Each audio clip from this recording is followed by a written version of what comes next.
Imagine a machine built to outrun the fastest computer on the planet.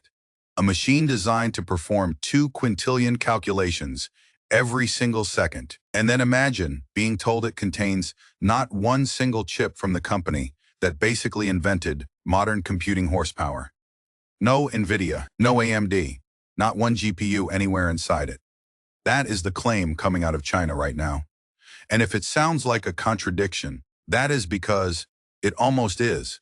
To understand why a country would deliberately build its most ambitious computer without the one part everyone else considers mandatory, you have to understand what was taken away from it first, and what happens when an engineer is told the tool he needs will never be sold to him again.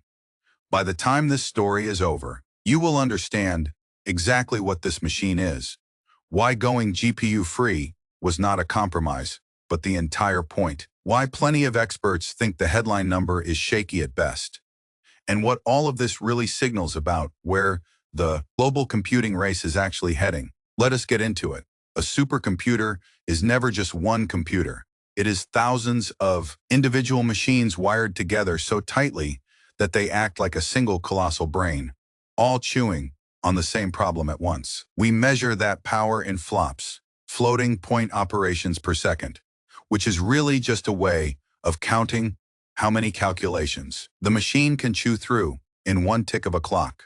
The top machines today live in the exascale range, where one exaflop equals a billion calculations every second. Put in human terms, if every person alive did one calculation per second by hand, it would take the entire species roughly 4 years to match what one of these machines does in a single second. China's new project, called Lianshen, is targeting 2 exaflops.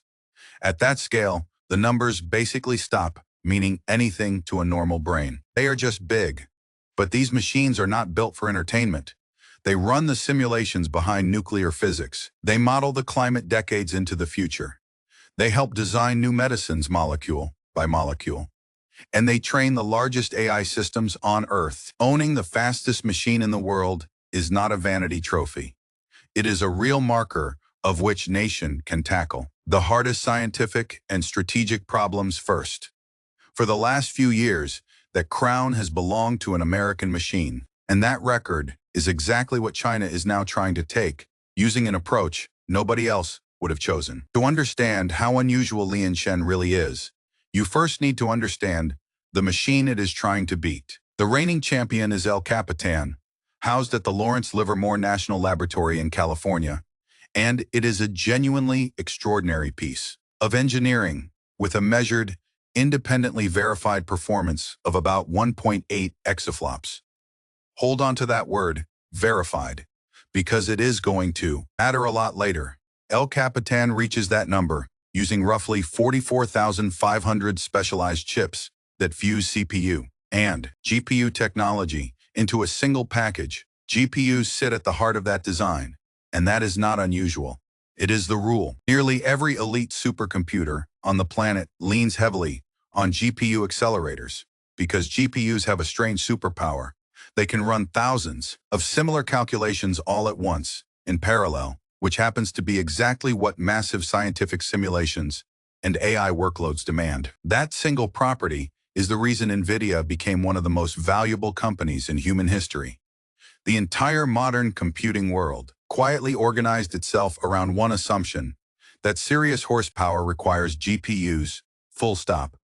So when China announced a machine aiming to beat El Capitan's proven score, the obvious guess was that it would simply pack in even more GPUs than anyone else. Instead, China said something that made engineers everywhere do a double take. No GPUs, none. Just plain central processors, the same general purpose, chips that sit inside an ordinary laptop, except here there would be 47,000 of them. The reasoning behind that strange-sounding choice turns out to be the real heart of this entire story. Here is the question every expert asked the moment they heard it. Why would anyone deliberately handicap themselves like this? CPUs and GPUs are simply good at different jobs. Picture a GPU as an army of 10,000 school children who can each only handle simple arithmetic, but all of them work at the exact same instant. That is perfect for chewing through enormous batches of similar, simple calculations. A CPU, on the other hand, is more like a small team of brilliant professors, each one capable of complex, varied reasoning. But there are far fewer of them in the room. For the kind of massively parallel number crunching that supercomputers live on, the army of school children almost always wins. That is why everybody builds it that way. So choosing CPUs only, on purpose, looks at first glance like choosing the slower road on purpose. Why would anyone do that? One word answers it: restrictions. China has been cut off from the most advanced GPUs on the market. The very NVIDIA chips that power machines like El Capitan are precisely the chips China is barred from freely buying because of export controls. So China was left with a choice. It could keep chasing banned foreign GPUs and stay permanently one step behind. Or it could ask a more uncomfortable question: do we actually need them at all? Can the summit be reached using chips we are capable of building entirely ourselves? Lian Shen is the answer to that question. The chief designer, Liu Yutong of the National Supercomputing Center in Shenzhen, made the goal explicit, describing the machine as fully independently controllable. Every layer, the processors, the storage, the networking, the software, all domestic, with no foreign components anywhere in the stack. The pilot phase reportedly runs on 100 Huawei Kunpeng servers built on homegrown processors, and the full system is designed to scale up to those 47,000 CPUs, spread across 92 cabinets, all knit together by a 1 million port interconnect capable of moving 10 terabytes of data every single second. In other words, the GPU-free design is not some weakness China is trying to hide. It is the entire point. The restriction itself became the strategy. If you cannot buy the engine everyone else uses, you prove you can still win the race with an engine you built with your own two hands, just like the chip stories that came before it. The wall meant to hold China back became the exact thing that pushed it down a different road. Now, you cannot simply bolt 47,000 ordinary CPUs together and expect a world record to fall out the other end. If it were that easy, every country would already be doing it. So how do you make a CPU-only machine genuinely competitive with the GPU giants? This is where the engineering actually gets interesting, and where China appears to have put in real work. First, the CPUs themselves are not ordinary. They reportedly use on-chip high-bandwidth memory, placing fast memory directly onto the processor itself, which attacks one of the oldest bottlenecks in computing: the time wasted shuttling data back and forth between the chip and memory, sitting somewhere far away. That should sound familiar, because it is the same reduce the distance, reduce the delay philosophy showing up in China's other recent chip breakthroughs. Second, the system uses something described as three-dimensional, floating orthogonal computing, an architecture built to keep tens of thousands of processors talking to each other efficiently, so the machine can scale up without choking on its own internal communication. The bigger a supercomputer grows, the harder it becomes to stop the processors from simply spending all their time waiting on each other. And solving that coordination problem at this kind of scale is a serious achievement on its own. Third, the entire machine uses full liquid cooling. 47,000 processors generate a staggering amount of heat, more than air alone could ever hope to manage. So liquid carries that heat away and lets the chips run at full speed without melting. Put all three of those pieces together and you get a coherent, genuinely thoughtful design. This is not a random pile of laptop chips bolted into a rack. It is a deliberate attempt to prove that a completely different architecture, one China can build end-to-end with zero foreign parts, can still reach the very top tier of computing, which raises the obvious question: did it actually work? Here is where I have to be completely straight with you, because this is the point where a hype video would quietly stop and where an honest one keeps going. There are real, serious reasons to stay cautious about the headline claim, and you deserve to hear all of them. First, and most important, that 2 exaflop figure is a target, not a proven result. Remember the word I told you to hold on to: El Capitan. S1.8 exaflops is a measured score, verified using a standard industry benchmark called Linpack. Lianshen has no such verified benchmark, for the simple reason that the full machine reportedly has not even been completed yet. Comparing a finished, tested machine against a target that has not been built yet is not a fair fight. It is comparing a race that has already been run to a race someone simply says they are going to win. Second, the comparison gets murkier still once you look at theoretical peaks. While Lianshen is targeting 2 exaflops, El Capitan's theoretical peak performance is actually higher, sitting around 2.79 exaflops. So the claim of building the fastest machine on Earth is, at minimum, heavily disputed by the numbers themselves, and several technology outlets have openly called the framing dubious.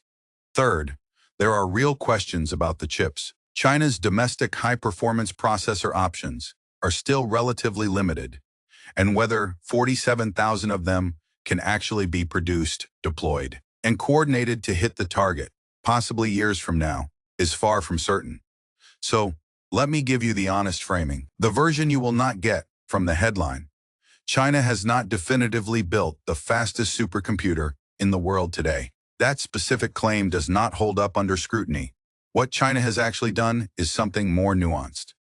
And in my view, far more interesting. It has demonstrated a credible, fully domestic, GPU-free path toward the absolute top tier of computing. A path almost nobody else is seriously pursuing, built entirely from components it controls itself. The "We beat the world record" headline is shaky. "We found a completely different road to the summit" story is real, and it matters more. So, if the world record claim itself is questionable, why does any of this matter at all? Because the record was never really the important part. Step back and look at the pattern, because by now it should start to feel familiar. New glass-based chips, diamond cooling systems, a homegrown law meant to replace Moore's law, and now a supercomputer that simply refuses to use the one component everyone insisted was non-negotiable. Every single one of these stories has the same underlying shape, a restriction designed to stop China from getting something, followed by a response that sidesteps the restriction entirely by building a completely different path around it. That is the real headline here, and it is bigger than any single machine. The export controls placed on advanced GPUs were meant to put a hard ceiling on how powerful China's computers could become. Lianshen is a statement that says, "We will reach the top tier without your chips at all." Whether this specific machine actually hits 2 exaflops next year or in 5 years almost does not matter. The strategic message is that the chokehold everyone assumed was decisive might simply be routed around entirely. And there is a deeper point buried in here about resilience. A computing stack built entirely from domestic parts, the chips, the storage, the networking, the software, cannot be switched off by anyone else's export policy. It is slower to build and harder in the short term. But once it actually exists, it becomes immune to the very pressure that was supposed to contain it in the first place. That is a profound, long-term shift. And it is happening across the entire Chinese technology landscape at the same time, not in just one corner of it. The GPU was supposed to be the leash. Lianshen is China deciding it would rather build its own animal than wear anyone else's collar. Here is my honest opinion. On all of it, I think both extreme reactions to this story are wrong. The people declaring that China just crushed America and built the fastest supercomputer in history are getting way ahead of the evidence. The headline claim is genuinely shaky. The benchmark does not exist yet, and the machine itself may not even be finished. But the people waving the whole thing away as pure propaganda and ignoring it entirely are making the opposite mistake.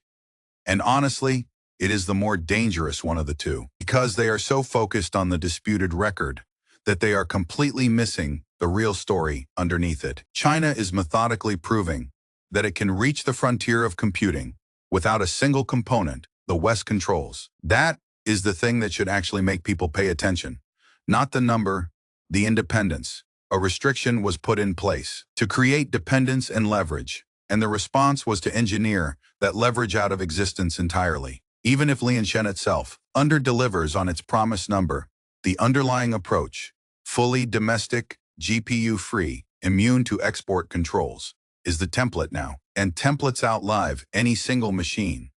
I keep arriving at the same realization across every one of these stories. We are watching, in real time, what happens when you corner a determined, well-funded technological power. You do not actually stop it. You just change the direction it grows in. And sometimes, it grows in a direction you simply cannot reach at all. So here is my question for you, and I genuinely want your honest answer. Were the GPU export restrictions a smart way to slow China down, or did they just force China to build an entire independent computing stack that no future restriction can ever touch again? In other words, did the leash actually work, or did it just teach the animal how to live without one? Drop your honest take in the comments. I read every single one, and this is exactly the kind of debate I love seeing down there. If you want to keep following this story, the breakthroughs, the workarounds, the moves the rest of the world tends to underestimate until it is already too late, subscribe and hit the notification bell. Chips, supercomputers, energy, the entire foundation of modern technology is being rebuilt right now, and we will keep breaking it down before the mainstream catches on. Thanks for watching, and I will see you in the next one.